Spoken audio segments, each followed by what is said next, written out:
Bienvenue à toutes et à tous, c'est Sébastien Bruno-Durand, le créateur du podcast indépendant Parlons de votre mental. Après une première saison avec 20 épisodes, avec des invités issus d'univers très variés, je repars à la rencontre d'incroyables personnalités qui, je l'espère, vous inspireront dans votre quotidien et viendront booster vos ressources psychologiques pour être performants dans vos réalisations personnelles, professionnelles, sportives et vous aideront à être bien dans vos baskets. Nos invités se livreront cette saison à un portrait chinois, parleront des actualités et projets qui les animent et des qualités mentales qu'ils utilisent depuis des années. Soft skills, confiance en soi, motivation, gestion des émotions, gestion des échecs, ainsi que leur capacité à rebondir pour toujours aller plus haut, plus loin, en étant toujours positif. Excellente écoute à toutes et à tous et découvrons avec plaisir notre invité du jour.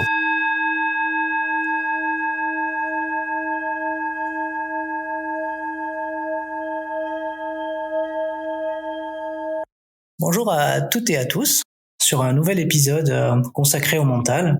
J'ai la chance de pouvoir aujourd'hui accueillir Catherine Testa. Bonjour Catherine. Bonjour Sébastien, bonjour à toutes et à tous. Alors Catherine a gentiment accepté mon invitation pour venir parler aujourd'hui de son mental. Et je suis vraiment très très content de pouvoir accueillir Catherine qui écrit des livres sur l'optimisme. Le dernier, si je me trompe, c'est Oser l'optimisme. C'est bien ça, Catherine? Oser l'optimisme, c'est le premier, mais c'est celui que tout le monde voit toujours apparaître parce que ça fait partie des grosses ventes, on va dire, dans le domaine, donc c'est le plus cité. Mais j'en ai eu plusieurs. J'en ai eu un sur Oser être soi-même au travail. Le dernier, c'est Synchronicité. Il y en a pas mal. Alors, j'ai vu que tu avais fondé du coup l'optimisme.com en 2016. C'est bien ça? Effectivement, l'optimisme.com en 2016, l'optimisme.pro en 2017. Ma velléité, c'était de partager des initiatives positives, comme la tienne, par exemple, des personnes qui ont envie d'insuffler peut-être une autre vision de la société que tout cet amas d'actualités anxiogènes dans laquelle on vit. Et puis l'optimisme.pro, c'était, on va dire, le pendant, le frère, la petite sœur de l'optimisme.com, mais on s'adressait à tous les changements dans le milieu professionnel. Bon, en tout cas, c'est super parce que finalement, tu es devenue quasiment une influenceuse sur cette thématique de l'engagement et de l'optimisme, avec beaucoup de gens qui te suivent. Et oui, c'est curieux, hein. Et pour la petite histoire, hein, pour les auditeurs, quand j'ai commencé à me lancer sur cette thématique, je me disais que tout le monde allait me prendre pour une tarée, en fait. Je me disais que tout le monde allait penser que je faisais ma crise de la trentaine. J'ai vraiment un parcours je suis diplômée dans le domaine du développement durable, donc vraiment dans de la science dure, on va dire ça comme ça, et pas franchement optimiste de nature. Et pour moi, l'optimisme, c'est un peu comme le mental, en fait. C'est quelque chose qui se travaille, en fait, qui vient se chercher à l'intérieur et qui, pour moi, est une condition sine qua non à la construction de nos parcours personnels, mais aussi de notre parcours collectif. Et simplement, en posant toutes mes questions que j'avais par rapport au monde, à la société, à moi, les gens m'ont suivi. Aujourd'hui, l'optimisme, c'est 1 million de personnes au total. Donc ça commence effectivement à faire du monde. Et oui, 1 million de personnes, ça commence à faire du monde, comme tu dis. Alors, comme le veut la tradition de cette saison 2, j'aimerais te proposer un petit portrait chinois avec quelques questions, si tu en es d'accord. Vendu, j'espère pas dire de bêtises trop rapidement. Non, alors le principe est très simple, tu réponds à la question et puis tu la justifies, bien évidemment. Ok. Catherine, si tu étais une couleur, laquelle serais-tu? Le blanc. Parce que dans le blanc, il y a toutes les autres couleurs. Génial. Tu sens celle qui aime la curiosité, donc ouais, le blanc, parce que dans le blanc, il y a toutes les autres couleurs. Si tu devais choisir un livre, lequel choisirais-tu? L'Alchimiste. Parce que donc l'Alchimiste de Paulo Coelho, parce qu'il fut pour moi une porte d'entrée vers un nouvel univers, vers un nouveau questionnement. Et quand j'ai lu Paulo Coelho, je me suis dit, je suis pas la seule à me poser des questions. Maintenant que j'y réfléchis, ça serait peut-être aussi le Prophète de Gibran. Mais voilà, entre les deux, mon cœur balance toujours. Ok, bon, on prend les deux. Si tu étais une fleur, laquelle serais-tu? Waouh, excellente question. Le jasmin, je pense. Le jasmin parce que c'est une fleur que je trouve assez subtile et qui sent bon. En fait, enfin bon, c'est une odeur que j'aime bien, je pense. Hein. Disons-le, mais qui montre qu'en fait qu'on peut être assez fluet en fait et rayonner à grande distance. Ouais, je pense que ça serait le jasmin. Ça sent bon en plus le jasmin. Ouais, j'adore. Alors si tu étais un objet, lequel serais-tu? Un crayon. Un crayon sans aucun doute. Parce que le crayon a mille vertus, celle de communiquer à l'autre, celle de permettre de s'auto-décharger soi-même. Hein, quand on parle de mental, alors on y reviendra peut-être après. Finalement, pour moi, dans l'écriture, ça me permet de démêler les pensées parfois que j'ai dans ma tête. Quand on tient un crayon, on ne fait pas d'autre chose. En fait, on peut difficilement écrire quelque chose et écouter quelque chose d'autre. Le crayon a pour moi bien des vertus. Puis j'aime bien, c'est du bois. C'est quelque chose de naturel. Ça, c'est quelque chose qui me convient bien. Puis j'aime même bien quand ça frotte sur du papier. Je trouve que le crayon est un incroyable objet. Ouais, un bel objet, oui, effectivement. Effectivement. Tu es la première qui le nomme, le crayon. C'est vrai, qu'est-ce qu'on dit d'habitude? J'ai souvent le téléphone portable, le mobile. Ah oui. Ouais. Incroyable. Ouais. Incroyable. Alors, on avance sur la prochaine question. Si tu étais une innovation, laquelle choisirais-tu?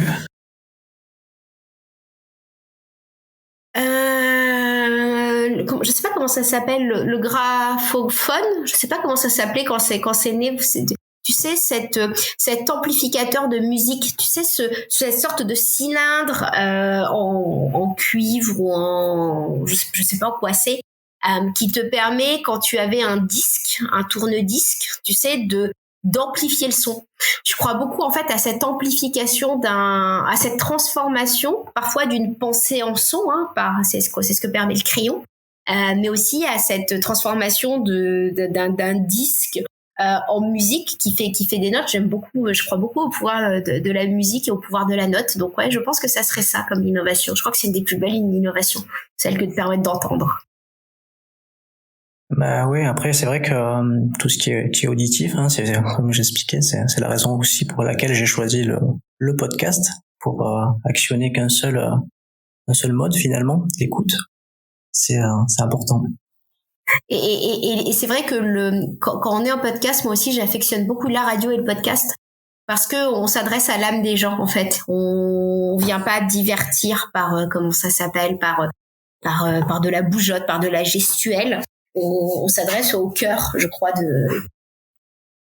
Ouais, puis oui, c'est vrai que le fait qu'il n'y ait pas d'agitation, d'image ou autre chose, ça permet de pleinement se concentrer sur l'écoute.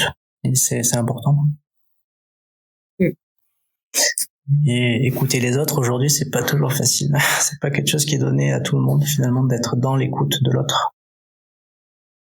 Savoir se taire, c'est très difficile aujourd'hui. C'est vrai. Si tu devais choisir une planète, laquelle choisirais-tu? Ouais, je dirais celle la plus éloignée de la Terre pour voir à quoi ça ressemble. Parce que c'est l'inconnu. C'est l'inconnu, on ne sait même pas qu'elle existe, on ne sait même pas qu'elle est là. Mais ouais, je pense que je chercherais. Et puis j'ai toujours été fascinée par tout ce qui était trou noir, univers, galaxie. Donc je prendrais celle la plus loin, en fait, en me disant que c'est la totale inconnue. Donc la plus loin possible. Oui. La découverte de l'espace. Exactement. Si tu devais choisir un moment de la journée, lequel tu choisis? C'est une excellente question. Je dirais globalement, je choisis celui où je suis en interaction avec avec moi-même ou avec quelqu'un qui me fait du bien, globalement. Mais à un moment de la journée, si c'est dans le temps, je dirais le café du matin.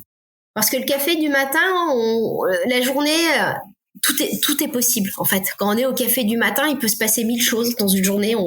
On se dit qu'on peut prévoir une journée, mais en fait, il peut y avoir un tremblement de terre, il peut y avoir une astéroïde qui nous tombe sur la tête, il peut y avoir une déclaration d'amour ou au contraire une déclaration complètement autre. Et ouais, je pense que je choisirais ça.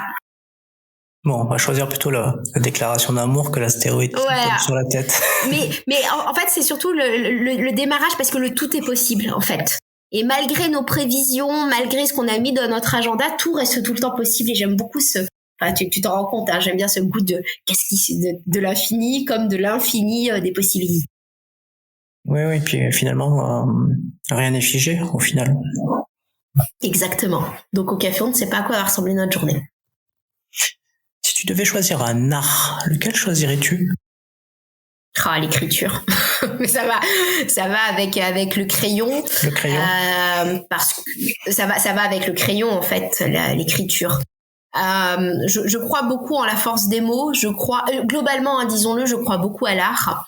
Je pense que l'art peut faire passer des messages que la parole n'arrive pas à faire passer.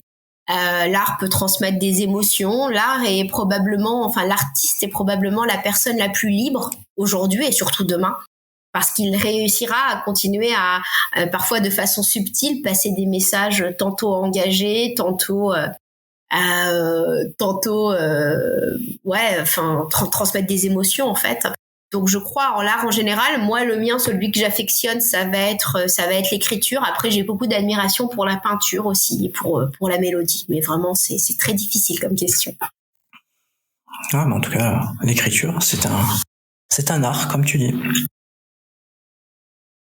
Si tu étais une qualité, laquelle serais-tu ? Je dirais l'enthousiasme. J'ai réussi à ne pas perdre mon enthousiasme pour les petites choses et pour les autres. Je crois que, alors peut-être pour les auditeurs, hein, on enregistre ce podcast le 10 janvier 2022. On peut être très brutalement enseveli par de la colère, de la rancœur. Plein de choses qui se passent, hein, sociétalement parlant, parfois, ou dans notre cercle proche, ou peu importe, en fait. Et garder cette capacité d'émerveillement du soleil quand il y a du soleil. Alors, c'est pas le cas aujourd'hui chez moi, mais la rencontre avec... Alors, moi, je suis en Normandie, donc forcément, c'est un peu moins souvent que j'imagine quand on est dans le sud. Hein. Oui, cet enthousiasme des petites choses du quotidien. Je visite une nouvelle ville, je passe mon temps, enfin ça saoule les autres à dire regarde comme c'est beau, ceci, cela. Je rencontre quelqu'un, je le trouve toujours formidable, et je fais que dire je suis complètement fan parce que il a une particularité que je trouve merveilleuse. Cette capacité d'enthousiasme, c'est quelque chose qu'on peut facilement perdre. Surtout quand on est stressé par des enjeux, parfois quand on est entrepreneur par des enjeux de notre entreprise, quand on est sportif par la prochaine compétition, enfin peu importe. Notre capacité à s'enthousiasmer de l'instant présent. Effectivement. Du coup, c'est vrai que garder ce côté un peu enthousiaste au quotidien, c'est important, quoi. Puis voir, comme tu disais, voir en l'autre quelque chose de complémentaire qu'on n'aurait pas et qui peut du coup nous faire du bien, c'est aussi chouette, plutôt que de regarder plutôt ses défauts, on va dire. Ouais. Avoir ce regard un petit peu, te dire ouais, c'est super ce qu'il fait, c'est génial, il y a une bonne énergie. Et c'est vrai que, tu vois, pour moi, toute personne est apprenante. Il y a des gens où je suis vraiment en total désaccord sur leur façon d'être, sur ce qu'ils font, ce qu'ils véhiculent. Enfin, tu vois, en termes d'énergie, hein, par exemple. Mais quand tu discutes, ils ont toujours, tu vois, cette petite caractéristique où tu les trouves formidables parce qu'ils savent faire ce que toi, tu sais pas faire, parce que ils savent t'apprendre quelque chose. Et c'est ça, c'est savoir aussi... on choisit ce sur quoi on porte notre regard au quotidien. Et je crois que j'ai cette faculté de trouver de la merveille en chacun.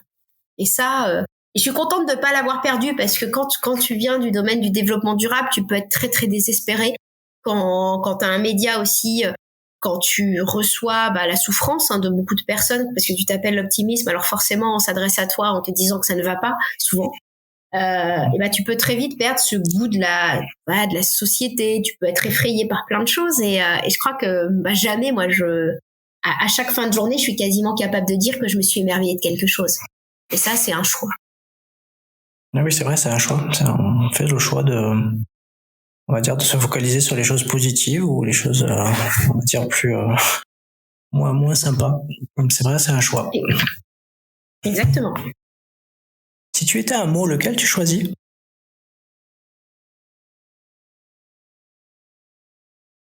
Je dirais la beauté, mais pas la beauté dans le sens beauté physique, hein, mais la beauté de la vie en fait. Je choisirais ce terme d'ailleurs, la beauté de la vie. Il y a plein de merveilles partout. Il y a de la beauté en un arbre, en une plante verte, en une technologie. Regarde, je trouve ça incroyable de réussir aujourd'hui à enregistrer des podcasts si facilement. Autrefois, c'était pas le cas. Donc ouais, je dirais je pense que c'est ou l'émerveillement peut-être. Ça serait peut-être ce mot, l'émerveillement. C'est vrai. Allez, une petite dernière, et après on passera sur la thématique du podcast, c'est-à-dire le mental. Si tu étais une saison, laquelle tu choisis? Je choisis l'été. Je suis quelqu'un qui aime le soleil, sincèrement. Tu sais, un jour j'ai réfléchi à mes besoins vitaux, en fait, et je vis en Normandie, hein, c'est un paradoxe, mais je me suis rendu compte que moi, le fait qu'il y ait du soleil, ça suffit à faire ma journée.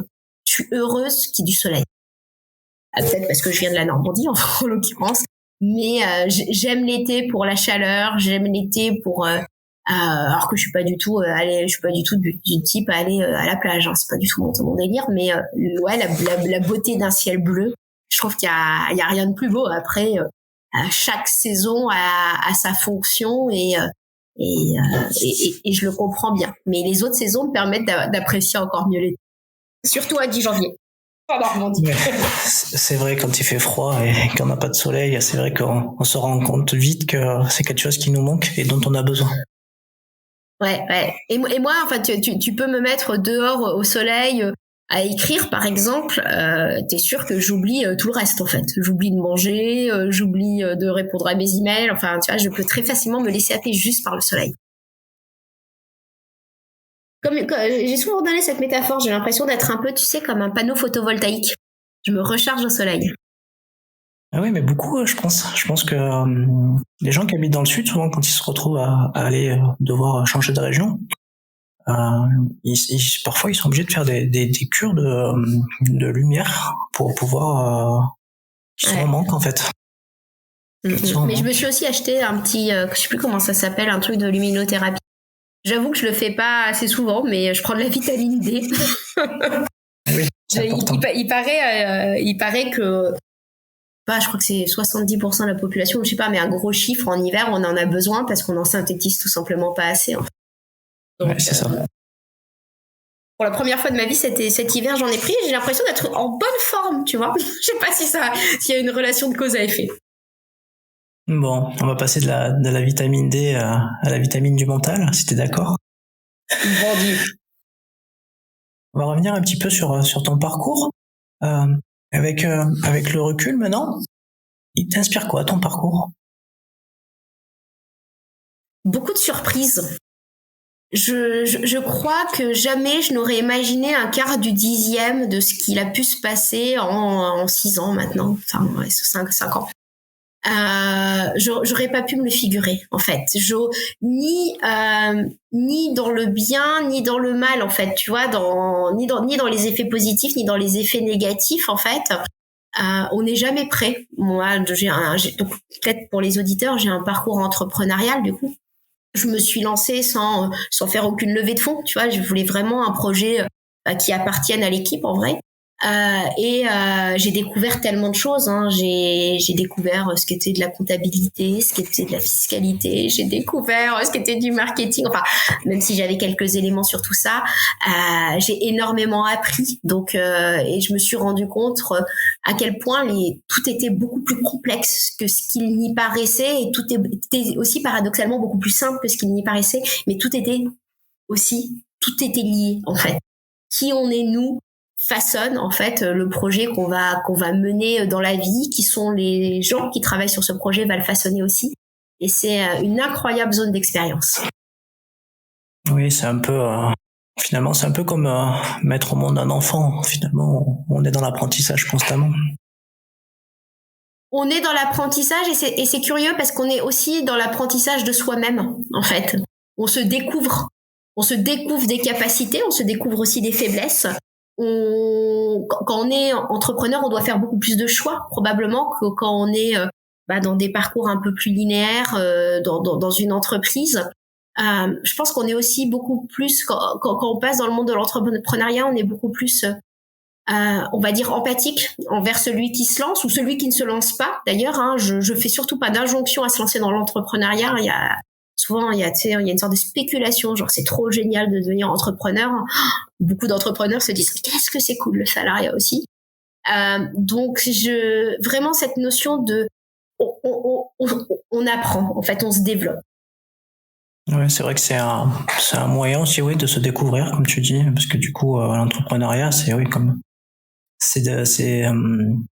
la liberté, parce qu'on peut gérer un petit peu son emploi du temps, mais au final, c'est aussi il y a d'autres contraintes, mais qu'on voit pas forcément toujours. C'est un peu comme l'iceberg, quoi. On voit souvent que la partie immergée. Ouais, et tu vois, la liberté, elle s'arrête à partir du moment où tu as des salariés. Parce que finalement, tu n'as plus la contrainte dans le sens inverse, tu n'as plus un boss qui vient te dire quoi faire, mais du coup, tu deviens le boss de d'autres, et ben finalement, tu perds en fait cette sorte de liberté, parce que moi, je suis pas une entrepreneuse individuelle en fait, tu vois, je suis pas une artiste qui s'est lancée. J'ai vraiment construit une société, et donc en fait, cette liberté, tu l'as au démarrage, cette liberté de l'entrepreneuriat, et puis dès que tu as des salariés, tu as des nouvelles contraintes, en l'occurrence. Par contre, tu as cette liberté de choix d'action et de sujet qui est assez incroyable. Et en fait, pour être très honnête, on n'est jamais libre. Parce que la réalité, c'est que du coup, de toute façon, tu rends toujours des comptes à quelqu'un. Au lieu de les rendre à un boss, tu les rends à l'URSSAF, à ton comptable, à tes clients, quoi qu'il advienne. Tu n'es vraiment jamais libre. Par contre, c'est une autre forme de liberté. De contrainte. Effectivement. Si tu devais retenir une satisfaction dans ton parcours, ça serait laquelle ? De ne pas avoir mis de côté mes valeurs. Je crois que, tu vois, en fondant l'optimisme, je m'étais dit, il faut pas que ce soit dissonant. C'est-à-dire que l'intérieur de l'entreprise corresponde à ce que l'extérieur envoie. Ça veut dire non à des clients qu'on trouve pas alignés, par exemple. Ça veut dire non, se donner la permission de dire non parce que on n'a pas envie de bosser avec quelqu'un. Ça veut dire conserver pour moi la gentillesse. Je pense qu'être gentil n'est pas une tare dans la vie. Ça veut dire moi je crois pas dans l'hypercroissance par exemple, tu vois, je sais très bien, j'ai grandi dans une start-up avant mon entreprise. Je sais très bien les nouvelles contraintes quand on est 40 j'ai aucune envie de grandir en fait, et je crois en cette croissance douce. Tu vois, je me suis pas assise dessus parce que ça correspondait à une de mes valeurs qui est celle que je préfère avoir moins de monde et qu'on s'adore entre collègues que faire grandir à tout prix pour avoir plus de cash, faire plus de choses et commencer à avoir du management d'équipe compliqué, parce que dans toutes les entreprises, quand t'as différents seuils, mais t'atteins, tu reviens, on reste tous des humains. Donc je savais que j'avais aucune capacité de management, que ça me parlait pas. Et donc je voulais rester petit, et je travaille avec des gens au quotidien qui sont extraordinaires et qui sont presque les mêmes avec qui je pars en vacances. Donc et je suis très très fière de ça en fait, de pas m'être assise, d'avoir gardé une forme de douceur en fait, et de ne pas m'être laissée aller à la spéculation de l'entrepreneuriat. Et pardon, je fais un peu long, mais pour l'illustrer, je me rappelle quand j'ai commencé à lancer ma boîte, tu sais, tout le monde me parlait autour de moi. J'avais été entourée d'entrepreneurs qui me parlaient de business plan, de croissance, de machin, et je me disais, oh là là, c'est tellement pas mon truc, et j'avais très peur. J'avais peur de ne pas me rendre compte de ce que c'était que de monter une entreprise, de passer à côté, de pas viser assez grand, parce que tu sais, souvent quand t'es entrepreneur, on dit faut que tu rêves haut, mais en fait, Moi, je rêvais beau, je rêvais pas haut.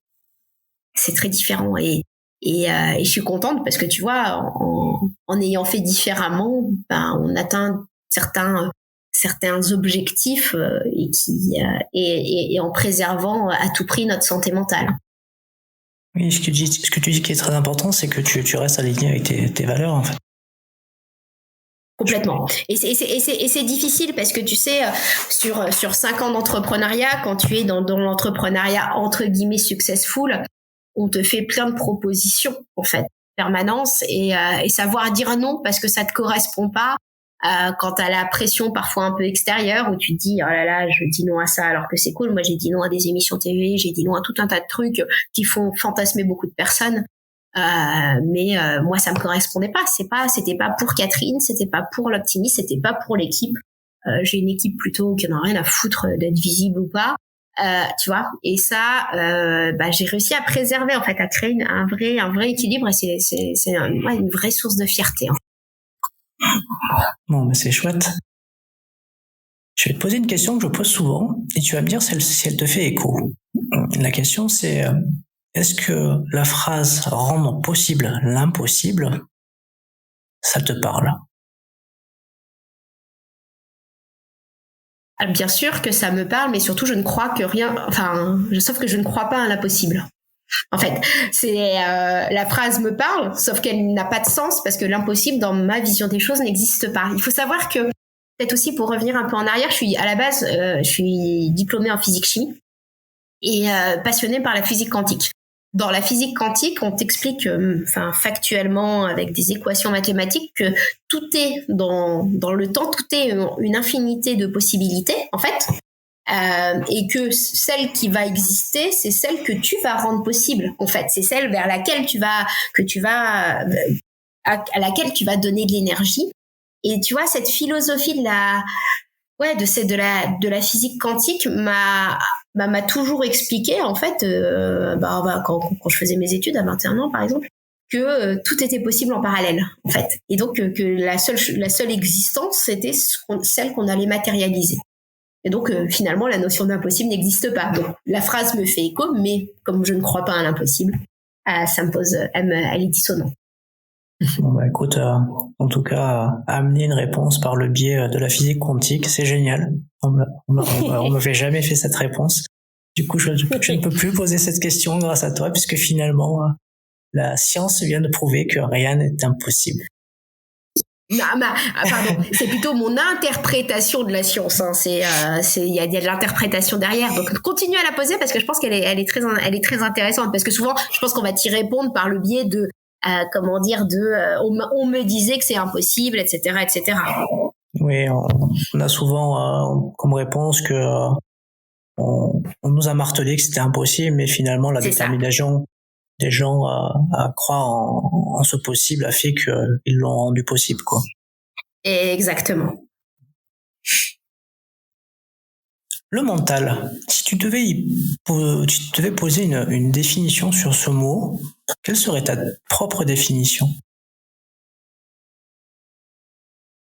C'est ce qui se passe dans notre tête. C'est pas ce qui se passe dans notre tripes, c'est pas ce qui se passe dans notre corps, c'est pas ce qui se passe dans notre cœur, c'est ce qui se passe dans notre tête, le mental. À vrai dire, j'imagine qu'il y a une définition officielle, mais pour moi, le mental, en fait, travailler son mental, c'est se donner la capacité finalement de transformer ce qui se passe dans notre tête. Parce que sinon, si c'est pas nous qui le transformons, c'est les autres. C'est la télé, c'est la société qui façonne notre mental, et travailler son mental, pour moi, de fait, c'est s'intéresser à ce qui se passe en nous. Justement, tu parles de travailler son mental. Comment tu travailles le tien? Comment je travaille mon mental? Je crois que j'ai la chance de ne pas avoir à travailler mon mental. Je suis désolée, moi je te donne que des réponses paradoxales. En fait, c'est que à un moment donné, c'est devenu quelque chose de tellement naturel que je ne le travaille pas au quotidien. Enfin, je n'ai pas le besoin de travailler mon mental en tant que telle parce que j'ai bien compris qui j'étais, en fait. Donc, en ayant bien compris qui j'étais, je sais que je suis cyclique, par exemple. Je sais que parce que, et puis en plus, je suis une nana, donc je suis fortement soumise à un système hormonal. Voilà. Donc, je sais que je suis cyclique. Et donc, je sais qu'il y a des périodes où je vais bien et des périodes où je vais moins bien. Je suis pas sportive, hein. Donc, dans ma forme de métier, dans le fait d'être entrepreneuse, en fait, tu vois, tout à l'heure, on parlait de liberté. Moi, du coup, j'ai de la chance d'avoir la liberté de la cyclicité. C'est-à-dire que je ne suis pas contrainte à un monde linéaire. Donc, parce que je n'ai pas d'échéance sportive, parce que je n'ai pas certains types d'échéances. Et de fait, je vais savoir me foutre la paix quand il va falloir me foutre la paix. Par contre, je vais savoir donner des grands coups de rush quand il faut donner des grands coups de rush parce que je saurai que je suis à l'optimum de mon énergie. Et le mental, c'est probablement ça, c'est savoir s'optimiser en fait au quotidien. Et en fonction de qui on est, on n'a pas besoin de la même optimisation. Effectivement, c'est vrai que certains ont besoin de travailler. Bah là, tu vas sur une logique inverse, le fait de prendre les choses comme elles viennent et de te poser peut-être les bonnes questions au bon moment, ce qui fait que du coup, forcément, tu t'ouvres différemment au monde du mental, peut-être. Complètement. Et le travailler, en fait, on en a forcément besoin à un moment donné ou à un autre. Hein, faut quand même être clair. Moi, c'est parce que j'ai fait un gros parcours et parce que, en fait, j'ai grandi dans mes premières expériences professionnelles, j'ai fait l'ADEME et après, j'ai travaillé dans une start-up. Donc, en fait, mon mental a été soumis à rude épreuve, en fait. Déjà, donc en fait, du jour où je me suis réinventée, en fait, là, j'ai choisi d'accepter la cyclicité, en fait, de l'intégrer en fait presque dans mon business model d'entreprise. Hein. Tout à l'heure, quand on parlait de choisir, et du coup d'accepter mes phases de down et de mieux. Par contre, quand j'étais dans mon ancienne entreprise, quand j'étais plus jeune aussi, quand je pouvais pas faire mes propres choix parce que j'étais pas dans la situation d'aujourd'hui. Et c'est là que le mental il va se travailler. Et moi, il s'est travaillé par un gros travail de questionnement de moi-même, un gros travail d'analyse. J'ai suivi beaucoup de personnes qui au quotidien me motivaient en fait parce que à ce moment-là c'est ce dont j'avais besoin. Donc c'est pour ça je veux surtout pas faire une coupure en disant non, on peut tout à fait accepter comment ça s'appelle, de se dire qu'on est cyclique. C'est pas à toutes les étapes de vie qu'on peut se donner, qu'on a cette autorisation et qu'on peut le faire. Oui, après moi, dans ma vision, j'ai une référence, c'est la nature en fait. Souvent, en fait, on est nous-mêmes liés au cycle de la nature. Là. On se rend compte que quand le printemps sort, notre humeur, notre joie est différente. Il y a plus de soleil. Du coup, j'ai l'impression qu'on est aussi, en tout cas, si on s'intéresse à la nature, on peut se rendre compte que dans la période dans laquelle on est, on a envie de ranger nos feuilles aussi, de se recroqueviller un petit peu, être un peu plus à l'intérieur. Exactement. Donc c'est vrai que la notion de cycle me parle en tout cas. Ouais, et surtout quand on est les hommes aussi, j'imagine, mais quand on est une nana, et surtout quand on fait de la quand on est créa, c'est-à-dire que moi j'écris. Donc, faut que je ponde des lignes, faut être clair. Si personne ne me met de contraintes de temps, je vais m'écouter et quand je m'écoute, je me rends bien compte qu'il y a des moments où je suis en analyse, il y a des moments où j'écris plein de choses, où j'ai plein d'idées, où je vais super vite. Il y a des moments où j'ai juste envie de rien faire. Et en analysant, en décortiquant, je me suis rendu compte que j'avais 4 phases à chaque fois. Et une fois que je l'ai accepté en me disant ok je vais avoir des échéances libres, je vais plutôt chercher à m'optimiser au quotidien en me disant je sais comment je fonctionne, je vais essayer d'accepter ce fonctionnement et de m'optimiser parce que si je fais rien aujourd'hui, je sais que demain je pourrais compenser parce que dans 3 jours je vais rentrer dans une autre phase. Ce qui est pas possible, par exemple, quand on est sportif et qu'il va falloir avoir de la rigueur, en fait, par exemple, j'imagine. Après, je suis pas sûre. Oui, effectivement, et puis on choisit pas toujours la date de sa compète, donc finalement il faut être performant à un moment qui nous est imposé dans le sport, contrairement à ce que tu nous dis, c'est-à-dire que tu peux rattraper, tu sais que tu es efficace à un moment donné, donc tu sais que si tu es moins efficace le jour J, peut-être qu'à J+3 tu donneras plus, donc c'est un peu différent effectivement. Et c'est pour ça que quand t'es artiste, tu vois, on vient au milieu de l'artistique, c'est vachement difficile de travailler sous la contrainte du temps, parce que tu sais qu'en fait ta créa, elle va arriver un peu du jour au lendemain, parce que t'auras vu une pâquerette, t'auras une super idée, tu vois, parce que la créativité, elle se cherche aussi à l'extérieur, tu vois, elle s'exprime de l'intérieur, mais elle vient chercher de l'extérieur, parce que t'auras quelqu'un qui t'aura donné la bonne idée. Et tu vois, on parle souvent par exemple du syndrome de la page blanche, et puis quand t'écris, ça se voit, ça se matérialise.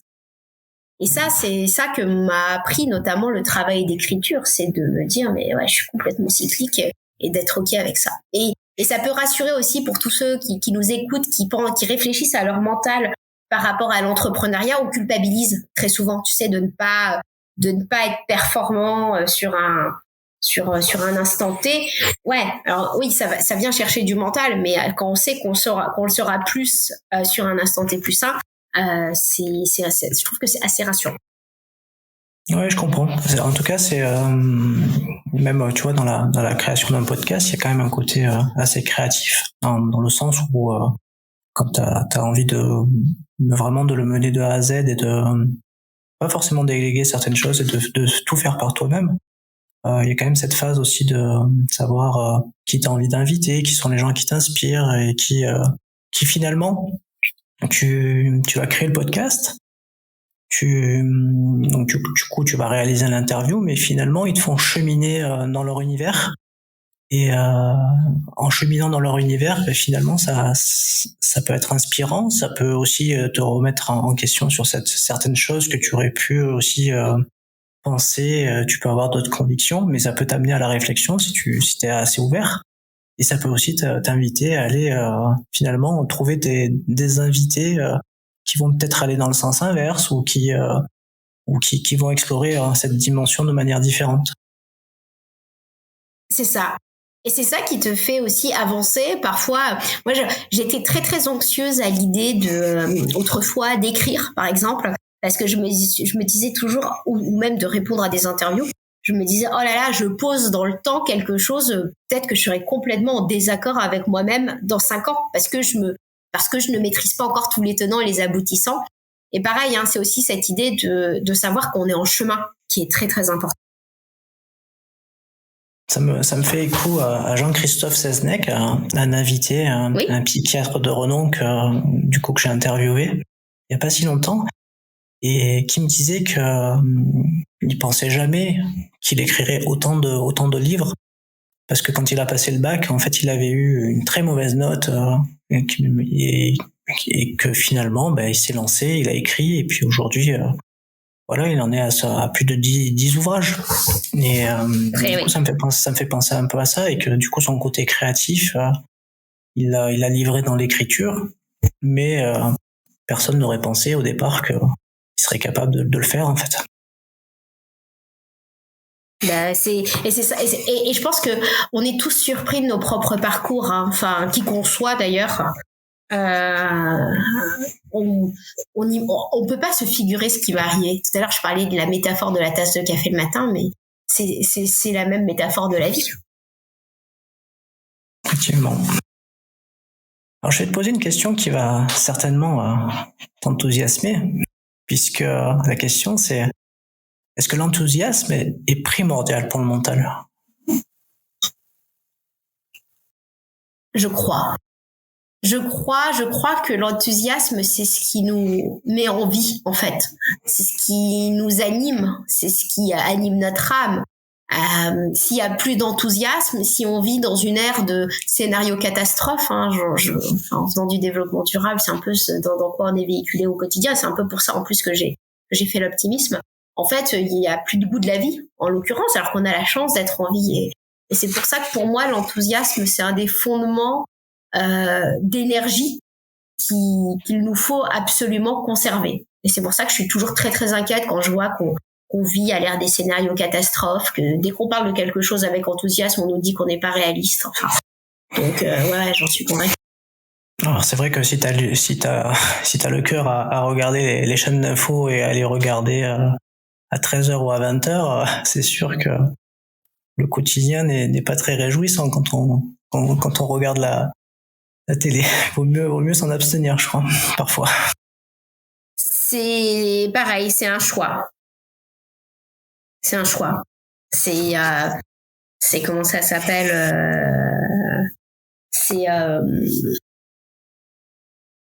à un moment donné, je me disais que détourner le regard de la télévision, ça pouvait être nier la réalité. Mais en fait, la réalité, c'est que quoi qu'il advienne, il y a toujours quelqu'un pour vous relayer ce qui est important, en fait. Tu sais, les événements, enfin, je regarde pas la télé et le jour de la mort de Johnny, je l'ai su, hein. Parce que t'as toujours quelqu'un qui va te relayer ce qui est important. Et tu vas faire du bien à ta santé mentale de ne pas consommer en permanence. J'en voulais, moi, beaucoup, à un moment donné, aux chaînes d'infos en continu, en leur disant, mais c'est terrible, vous captez, vous nous mettez dans une situation de peur, d'anxiogène, parce que typiquement, c'est ça qui nous fait regarder, hein, faut être sincère, on capte, on joue sur nos émotions, hein, pour capter notre attention. Et en fait, et à juste titre, quelqu'un des chaînes télé m'a dit, mais attends, nous on a été créés pour que les gens, à n'importe quelle heure à laquelle ils viennent, ils nous consomment pendant 5 minutes, ils aient de l'information en fait. Et finalement, ça s'est dévoyé on va vous garder dans une sorte d'état d'hypnose pendant 4-5 heures, parce que on va jouer sur vos émotions, sur le fait aussi qu'on est des mammifères, qu'on a un sentiment de survie. En fait, et qu'on est censé connaître les dangers potentiels, et puis notre côté un peu voyeur, enfin tout ce que tu veux. Mais c'est pas fait pour ça, en fait. Donc c'est pour ça, à un moment donné, faire le choix. Moi, j'ai fait le choix maintenant, tu vois, chaque soir, je regarde ce qui s'est passé dans la journée, je prends 2 minutes, mais je suis très distanciée de tout ça, en me disant, ok, est-ce que est-ce que ça ne reste que quelque chose que je vois à travers un écran. Et oui. Mais comme tu dis, ça reste un choix. Chacun fait ses choix. Alors, on va aborder la thématique de la confiance en soi.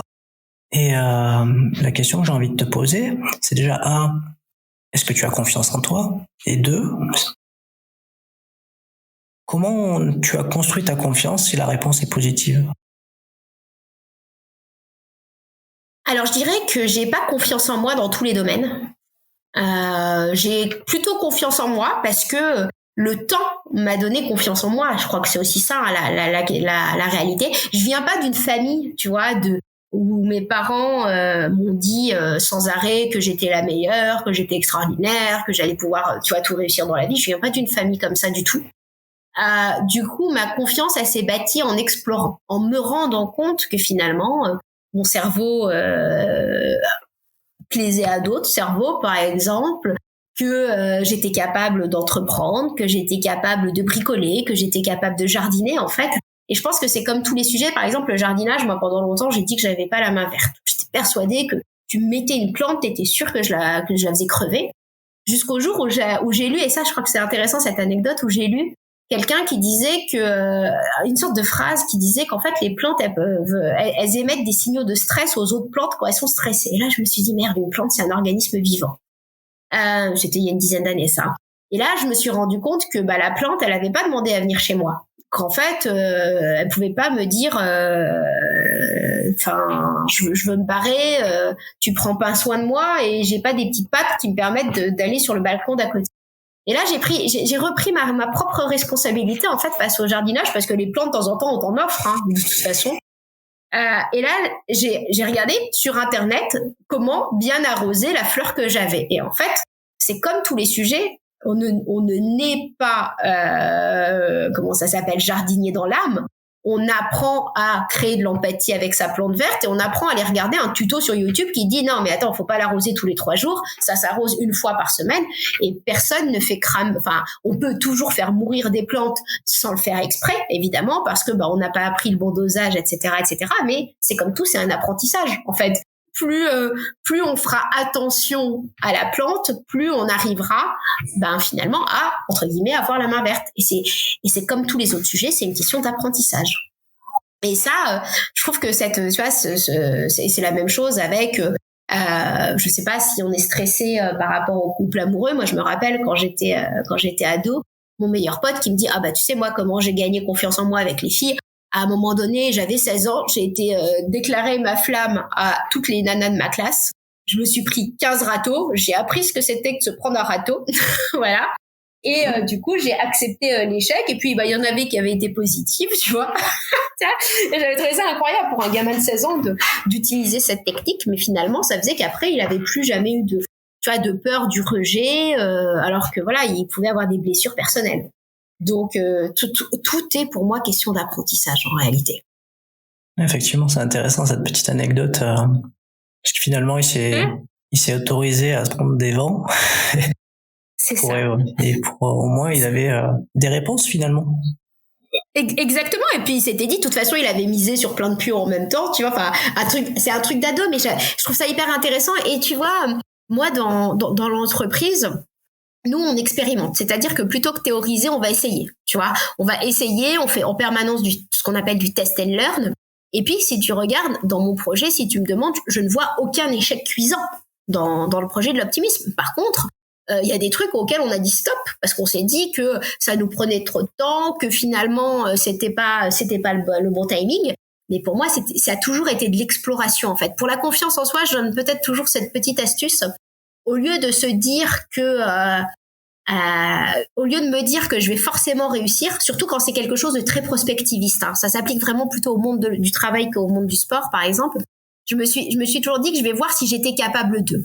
C'est-à-dire qu'au lieu de me dire que je vais monter un média positif, je me suis dit, je vais regarder si je suis capable de monter un média positif. Et tu vois, changer. Donc, je vais monter un média positif versus je vais regarder si je suis capable d'eux. Ça me donnait la possibilité de me dire, non, c'est pas la bonne temporalité. Et les gens s'en tapent. Mais en fait, j'ai pas envie de faire ça. Je m'ennuie. Je préfère le garder en zone de distraction. Et je crois que c'est la même chose si quelqu'un, par exemple, un artiste nous écoute, qui se disent, voilà, j'ai peut-être envie de vivre de mon art, au lieu de se mettre la rate au courbouillon, d'avoir peur de l'échec en se disant, oh là là, qu'est-ce qui va se passer si j'y arrive pas, voyez ça comme une zone d'exploration. Vous regardez si vous êtes capable d'être artiste. Peut-être que vous allez vous dire, non mais attends, si on me met la pression pour dessiner ou pour écrire, quelle horreur, je préfère faire ça dans mon temps libre. Ou alors vous allez vous dire que vous détestez vendre. Bon, dans ce cas-là, forcément, vous n'allez pas pouvoir forcément vivre de votre art, même si les choses s'apprennent. Parfois, ça peut s'opposer avec votre personnalité. Donc, tu vois, cette notion d'exploration, je l'ai toujours trouvée hyper intéressante pour la confiance en soi, parce que finalement, quand on explore, il n'y a pas d'échec, en fait. Tu vois, demain, moi, je peux fermer ma boîte, ça sera pas un échec. Tu vois, j'aurais exploré pendant 5 ans quelque chose et je trouverais ça incroyable et merveilleux. Et à aucun moment, je me dirais même que c'est un échec. Ouais. Ce que tu me dis, ça me fait écho déjà au fait que finalement l'échec n'existe pas, il n'y a que l'expérimentation. Et on va dire les analyses suite à l'expérimentation pour pouvoir continuer ou pas ce qu'on a essayé d'entreprendre et voir si c'est viable ou pas. Donc du coup, c'est pas un échec, au contraire, on a expérimenté quelque chose et on voit si ça fonctionne ou pas. Et ça me fait aussi écho au parcours de Ben Mazué, le chanteur, qui était médecin. Oui. Et qui avait cette fibre artistique, qui finalement s'est embarqué dans cette fibre artistique qui lui réussit plutôt bien aujourd'hui. Et oui, voilà, tu vois. Et oui, donc comme quoi, et après pour rebondir sur la confiance, c'est vrai que souvent l'expérimentation est importante parce que l'expérimentation permet d'acquérir des nouvelles compétences et ces nouvelles compétences viennent nourrir la confiance. Donc finalement, on en revient, il faut expérimenter. Voilà. Et puis c'est parce que tu sais quand moi j'ai commencé sur l'optimisme, j'ai peut-être donné cet exemple aussi, dans mon entourage, allez, je pense que j'avais 3 copains qui ont compris et 97 qui n'ont pas compris en fait, hein, clairement. Je dis pas que j'ai 100 amis, hein, mais pour te faire une sorte de pourcentage. Et en fait, tu vois, ces 3 personnes qui ont compris pourquoi je voulais faire ça, elles ont été fondamentales en termes de soutien, en fait, parce que je me suis dit, tiens, en fait, tu sais, ça m'a donné confiance et donc je me suis beaucoup appuyée et j'ai beaucoup capitalisé sur elles. Je leur ai donné beaucoup plus de poids, en fait, versus les 97% autres qui me disaient, non mais de toute façon, c'est pas possible, parler d'optimisme en France, ma pauvre Catherine, et puis en plus, tu détestes faire du business, puis et en plus tu n'es pas journaliste, et en plus tu connais personne. Enfin, tu vois, il y avait tout ça. Et en fait, j'ai modulé en fait leurs propres doutes, qui étaient plutôt leurs doutes à eux que les miens, parce que moi j'avais une chance qui était que j'étais complètement ignorante sur tous les sujets. Donc tu vois, j'ai pondéré leurs remarques et j'ai attribué plus de poids à ceux qui me soutenaient, qui ont été mais vraiment fondamentaux. Et je pense que la confiance, ça se travaille aussi comme ça. C'est dans l'attribut extérieur, du moins, c'est de voir beaucoup plus ceux qui te disent go go go, vas-y, tu peux y arriver, que ceux qui vont te dire non mais attends, regarde, en face de toi, t'as quelqu'un d'incroyable, comment tu veux y arriver, comment tu veux y arriver, prépare-toi à peut-être être déçu, etc., etc. Je crois que c'est important aussi, l'entourage. Oui, l'entourage est important. Après, je pense que dans une certaine philosophie, du coup, il y a des gens qui vont être, qui vont me booster, qui vont t'encourager. Et il y a des gens qui vont te mettre en garde, soit parce que eux-mêmes sont un peu frileux et ont du mal à se lancer, et qui finalement parfois peuvent faire des réflexions qui, au final, peuvent être constructives dans le sens où elles peuvent aussi t'amener à te poser une bonne question pour aussi surmonter, en tout cas, eux, la problématique que eux se posent par rapport à notre projet et qui finalement va peut-être te servir à toi à surmonter l'obstacle. Tout est constructif. Faut être clair. Les sans-avis sont constructifs de toute façon, mais souvent, on va donner plus de poids à celui qui vient réveiller en nous un doute. En fait, le doute est toujours beaucoup plus puissant que les autres, que les autres, comment dire, que les autres sentiments. Et j'ai envie de te dire, du jour où tu te lances, qui que tu sois, enfin que tu sois sportif, entrepreneur, dirigeant, artiste, peu importe, t'as le doute qui vient avec toi. Je veux dire, le doute, il est là, parce que tu sais pas si ça va réussir, tu sais pas si tu vas remporter la compétition, enfin, quand tu sors d'un parcours très très linéaire, t'as du doute. Et même quand t'es dans un parcours linéaire, est-ce que tu vas oser demander ta promotion, est-ce que ceci, est-ce que cela? Et l'enjeu, c'est effectivement d'écouter tout le monde, mais tu vois, pour revenir à ce démarrage, quand je me suis lancée, il y a des gens qui me disaient, ouais, non, attends, si tu retrouves pas de boulot. Puis je m'étais même dit, en me disant, oh là là, c'est vrai, est-ce que c'est risqué de quitter un CDI, machin, si je retrouve pas de boulot? Et en fait, je me suis rendu compte que mes compétences, j'allais pas les perdre. En fait, j'avais des compétences en développement durable. Voilà, je pense que c'était un sujet qui était, assez, on va dire, on en aura toujours besoin, mais c'est la même chose, qu'on soit comptable, assistante, RH, peu importe notre métier actuel, on aura toujours besoin de ces compétences. Et je me suis dit, en fait, au pire, je me donne 2 ans et dans 2 ans, je refais marche arrière, mais j'aurais appris quelque chose. Et de toute façon, je pourrais retrouver dans mon ancien univers un boulot. Et tu vois, c'est parce que les autres... Mais en fait, ça demande du travail d'éviter de projeter, en fait, les angoisses des autres et d'absorber les angoisses des autres sur nous. Après, clairement, heureusement que tu as des gens qui viennent questionner ton projet, parce que toi, ça te permet, d'aller, d'anticiper des choses que toi, tu n'avais pas vues. Donc, l'intelligence collective est toujours fondamentale. Effectivement. Ça permet de venir construire son projet, quoi. Tout simplement.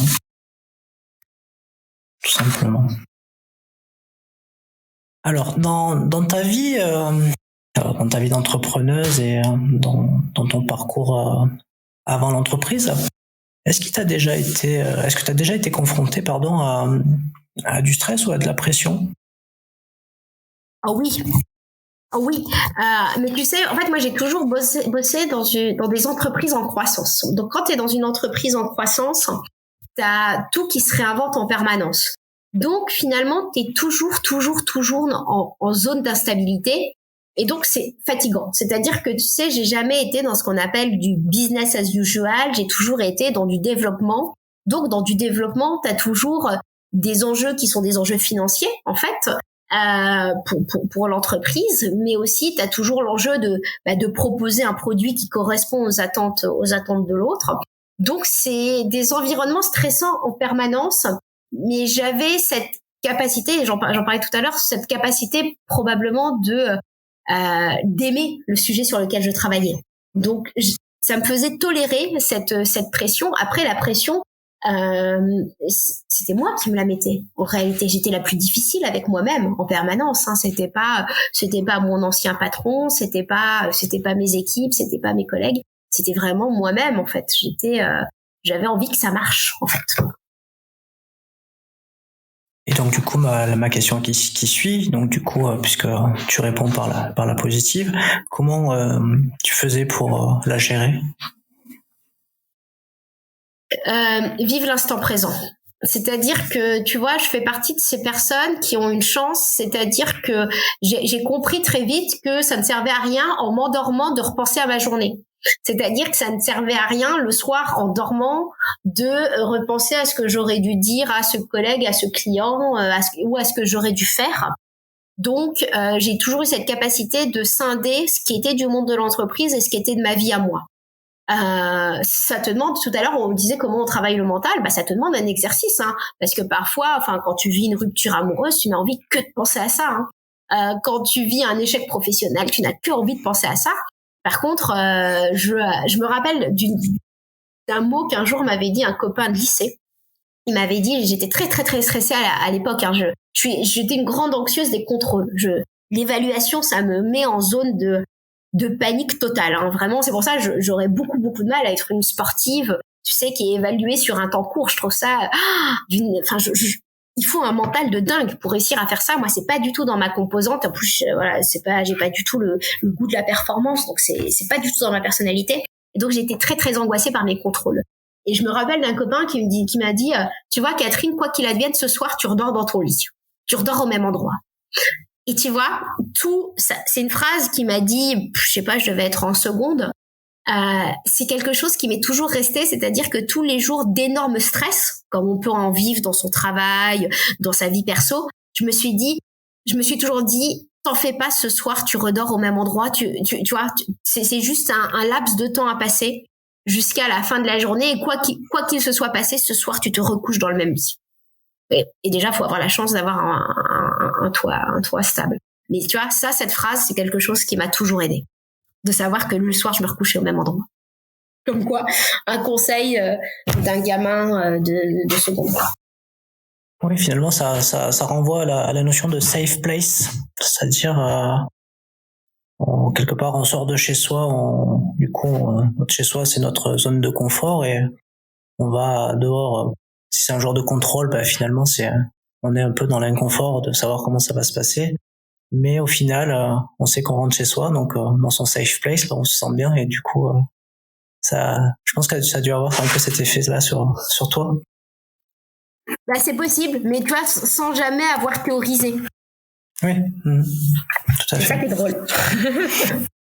Et peut-être que tu l'as visualisé. Je sais pas, mais je te garantis que ça m'a accompagnée sur tous mes prochains contrôles, sur les examens, sur toutes les journées où j'avais des choses délicates à dire, parfois à mes équipes, parfois à mes patrons, parfois quand, on a tous, je veux dire, on peut être optimiste, avoir un mental de dingue, il y a des journées qui sont plus difficiles que d'autres. Mais cette phrase m'a toujours accompagnée. Ce soir, je redors dans mon lit. Et oui, elle t'accompagne encore visiblement puisque tu l'as gardée en tête. Mais complètement. Ça m'a. Mais tu sais, quand tu fais face à des épreuves de vie, elle peut être salvatrice en fait. Donc c'est pour ça, je la donne dans ton podcast à tous ceux qui l'écouteront. Alors du coup, Catherine, on arrive sur la fin de cet épisode et j'aurais une dernière petite question à te poser.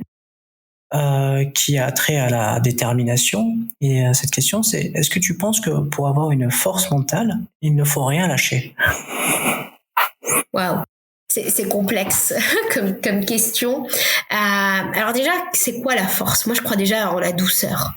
Du coup, je dirais on peut avoir une force mentale ou une douceur mentale.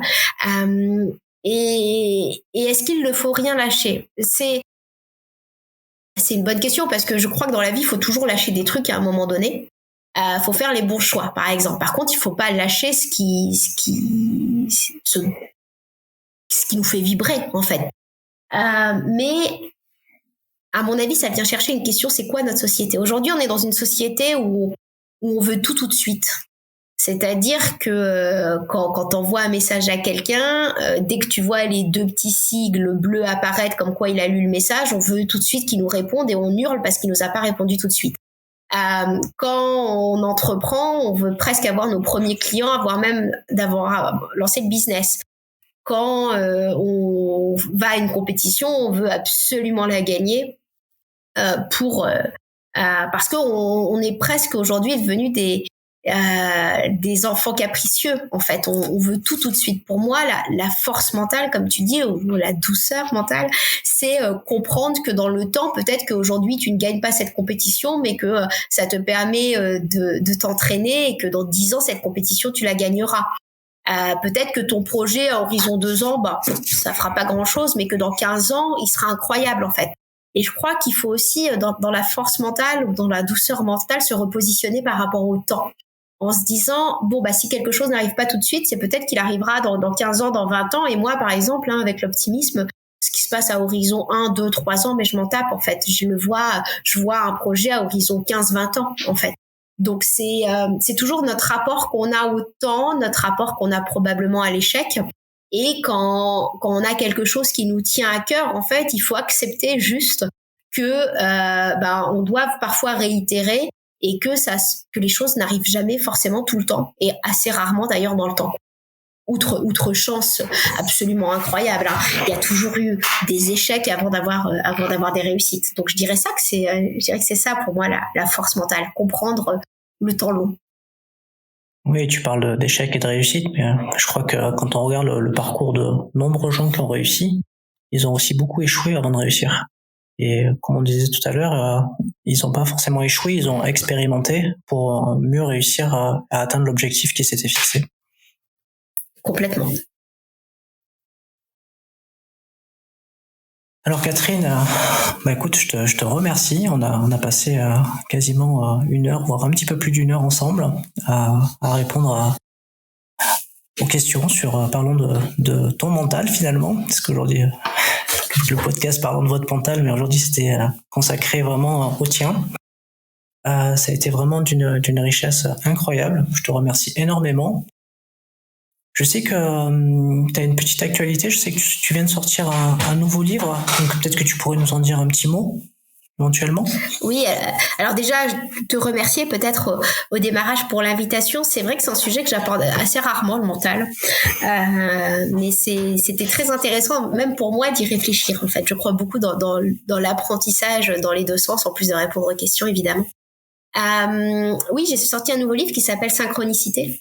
Donc c'est des textes dans lesquels je pose des questions sur la société. Je parle notamment du temps. En fait, c'est pour ça que j'imagine que toi ou les auditeurs vous l'aurez remarqué, j'ai beaucoup parlé de temps partout, quand on évoquait le sujet de la journée ou quand on évoquait la cyclicité, quand on évoquait ce que c'est que le mental. Pour moi, l'approche au temps est quelque chose qui me questionne énormément.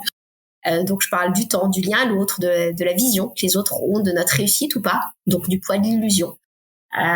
Et du lien qu'on a à soi, à l'autre, à la nature. Donc c'est vraiment plein de petits textes qui se picorent pour pas faire un essai hyper violent à lire. Bon, super. En tout cas, je l'ai pas encore lu, mais j'irai le dévorer prochainement. Et je te ferai un retour. Je te dirai ce que j'en ai pensé. Super. Avec ton regard de spécialiste du mental. Ouais, je serais curieuse que tu me dises comment les textes peuvent résonner, en fait, justement. Je pense qu'en fait, le mental, il est partout, en fait. Dans tous nos questionnements, il est là. Effectivement. Et comme, écoute, comme c'est la fin, je vais te laisser le mot de la fin. Si tu as quelque chose à dire à l'ensemble des auditeurs, quelque chose qui te ferait plaisir de dire, écoute, je te laisse ce mot-là pour venir conclure le podcast et l'épisode. Je dirais que c'est oser. Oser dire non, oser dire oui, oser vous poser des questions, oser mettre fin à des relations, oser vous écouter, oser vous transformer, oser ne plus être d'accord avec vous-même. Je crois que c'est vraiment ça, un des grands mots, peut-être, même de la décennie à venir. Bon, merci beaucoup, Catherine. Et puis, voilà, c'est pas très compliqué pour te trouver s'il y a des gens qui veulent aller voir ce que fait Catherine, donc via son site, l'optimisme.com. et également sur les divers réseaux sociaux. Donc, il suffit de taper son nom et son prénom, vous n'aurez pas de difficulté à la trouver. Merci beaucoup encore, Catherine, et puis je te dis à très vite. Merci Sébastien, à bientôt. C'était Catherine Testa, auteure du livre Osez l'optimisme, cofondatrice de l'optimisme.com, conférencière, pour cet épisode hors série de Parlons de votre mental. J'espère que cet épisode vous aura grandement inspiré et qu'il vous permettra de rester optimiste pour toute cette année 2022. Merci pour votre écoute. Vous pouvez, si vous le souhaitez, laisser un avis et un commentaire sur Apple Podcasts, Spotify ou No Minute, mes plateformes préférées de diffusion, et contribuer ainsi activement au développement et à la visibilité du podcast. Merci pour votre soutien et on se retrouve lundi prochain avec un nouvel invité, Tony Bush. Je vous en dis pas plus, mais juste ce que je peux vous dire, c'est que c'est un ancien commando marine et qui vient de créer sa boîte Émotion. À très vite.